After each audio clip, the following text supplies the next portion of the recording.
Menti des autorités marocaines accusées d'espionner des personnalités françaises. Une trentaine de journalistes seraient concernés. Les données contenues dans leur téléphone ont été littéralement aspirées par le logiciel Pegasus. Deux médias, Mediapart et Le Canard enchaîné, ont annoncé vouloir porter plainte. Alors pourquoi est-ce que le Royaume du Maroc s'intéresse à ce point aux communications de ces journalistes français?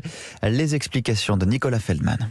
Je suis très heureux d'être à ce festival et à son forum des droits de l'homme. Juin 2019, Edoui Plenel s'exprime à une table ronde à Essaouira, au Maroc. Le fondateur de Mediapart affiche son soutien au mouvement populaire du RIF, parle de liberté de la presse.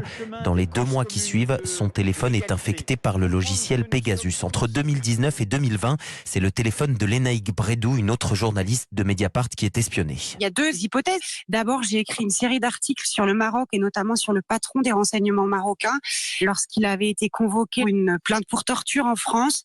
Et le deuxième élément, c'est que je travaille sur la question des violences sexistes et sexuelles et que cette question est perçue comme quelque chose de très important, notamment au Maroc. Mais alors, pourquoi le Royaume s'intéresse à ces journalistes? Ces patrons de presse français, Martin Untersinger, a enquêté sur le logiciel Pegasus pour le quotidien Le Monde. On a des cas comme par exemple Edoui Plenel où l'infection s'explique sans doute par ses prises de position ou ses travaux. Et puis on a d'autres cas où les journalistes ne travaillent pas directement sur des sujets intéressants au Maroc et où on peut émettre l'hypothèse que l'intérêt des services les concernant était surtout sur leur carnet d'adresses. Dans un communiqué, le Maroc rejette les accusations d'espionnage. Le Royaume parle d'allégations mensongères dénuées de tout fondement. L'éclairage de Nicolas Feldman pour Europe 1.